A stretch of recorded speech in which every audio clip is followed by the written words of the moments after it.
All right, hello and welcome to This Explainer. I am absolutely thrilled you're joining us today because we're looking at something that happens completely out of sight, yet it literally holds our modern world together. We're talking about our aging underground infrastructure and a truly fascinating engineering marvel used to fix it. So let's just dive right in. We are going to explore a very sleek, trenchless solution to what is, historically, a really messy underground problem. To really understand why this technology is such a game changer, I want you to picture a visceral nightmare for a second. What actually happens when the underground pipes beneath your lawn or your street begin to fail? Historically, fixing leaking, corroded, or just structurally compromised pipes meant one thing: complete destruction. We're talking heavy machinery, tearing up pristine landscaping, ripping straight through driveways, and shutting down entire neighborhood streets for days, sometimes weeks.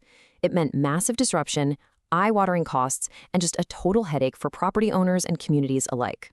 So there's a stark contrast between the old way and the new way. On one side, you've got traditional open-cut excavation.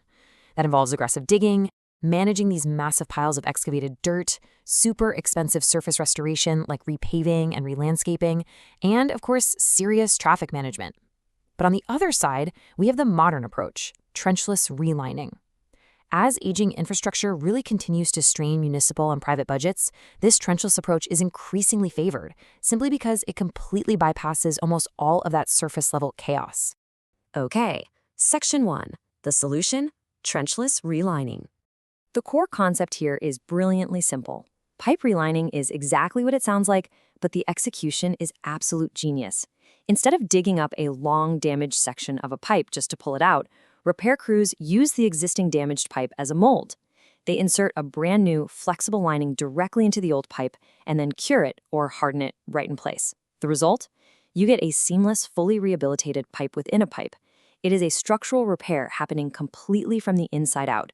The crucial takeaway here is that this method effectively targets really serious internal pipe issues. We're talking structural cracks, heavy corrosion, and groundwater infiltration, all while completely saving your surface landscaping and paving. It's an incredibly appealing option for sanitary sewer mains, lateral lines, storm lines, and even some water mains, especially when you absolutely have to limit surface disruption. You're fixing the internal problem without expanding the footprint of the damage above ground.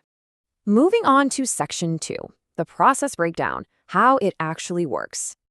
Watching this high-tech operation unfold is honestly like watching a specialized espionage mission taking place entirely beneath the surface, without a single shovel ever hitting the dirt. The whole operation generally breaks down into 5 distinct phases. It starts with a CCTV inspection, moves to cleaning, then the actual liner installation, followed by curing, and finally verification. Every single one of these steps is absolutely critical, and they have to happen in this exact sequence to make sure that pipe within a pipe forms a perfect, leak-proof seal. Let's look at the prep phase. Step 1 relies on miniature CCTV cameras. Technicians send these cameras down into the dark to map the exact condition of the host pipe. They're looking for the precise location of the damage and making sure the pipe is even a suitable candidate. If it gets the green light, we move right to Step 2, deep cleaning. The line has to be thoroughly scoured to remove any built-up scale, hard deposits, or debris, because, well, you definitely cannot bond a new liner to a filthy pipe. The internal surface needs to be perfectly prepped. Once prepped, we reach the main event, Step 3. The technicians take a flexible liner that is completely saturated with a specialized liquid resin. Temporary access points are usually created at existing manholes or service junctions so they don't have to dig. Then, using highly managed air or water pressure, this resin-saturated liner is pushed or inverted directly into the host pipe. The pressure forces the flexible liner to expand outward, pressing tightly against the old, damaged walls of that original pipe. And here is where the magic actually happens. Step 4 is the curing process. While the liner is held tightly in place by pressure, heat is typically introduced. This heat triggers a chemical reaction in the resin, causing it to harden and bond tightly to the inside of the existing pipe. It transforms from a flimsy, flexible sleeve into a rigid, structural pipe. Finally, Step 5 is verification. Crews flush the system out and send the CCTV cameras back down for a final check to confirm absolute continuity, verify that the joints are completely sealed, and make sure all required service connections are clear. Section 3, the upside, benefits of trenchless repair. So, why are infrastructure agencies and property owners so enthusiastic about this compared to just ripping the old pipes out? Well, the benefits really speak for themselves. First off, it's generally much faster to install than an open cut replacement.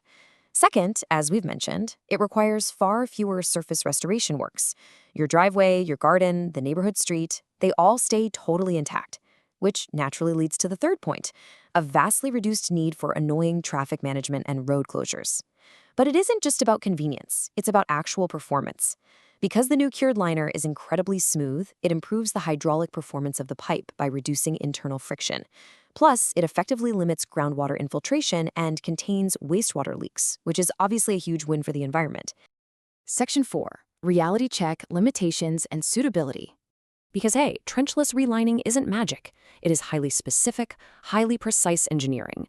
And it's not always the right answer. A host pipe must meet very strict acceptance criteria. For a pipe to be suitable for relining, it has to have the correct diameter, maintain relatively good alignment, and really only suffer from minor structural issues like cracks or localized corrosion. On the flip side, if a pipe is totally unsuitable, you'll see severe physical collapses, massive root intrusions that just can't be cleared, or large structural shifts where the pipe has literally broken and moved underground. In those severe cases, you have to do traditional spot repairs or use completely different techniques before relining can even be considered. The host pipe still has to have enough basic integrity to act as a mold. Furthermore, the success of this whole operation rests entirely on the execution by the contractor. A perfect bond and uniform thickness do not happen by accident. Quality depends entirely on proper cleaning of the host pipe, incredibly accurate sizing of the liner, highly reliable pressure control during insertion, and maintaining the exact correct curing conditions. If the temperature or the pressure is off even a little bit, the new pipe could fail.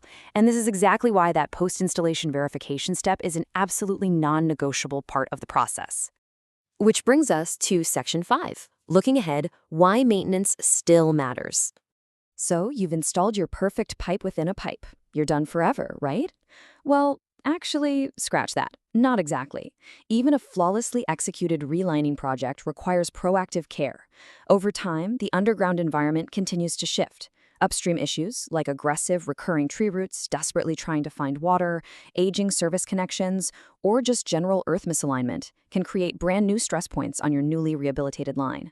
Regular monitoring and preventive maintenance are still absolute requirements to identify these early problems and protect your investment over the long haul.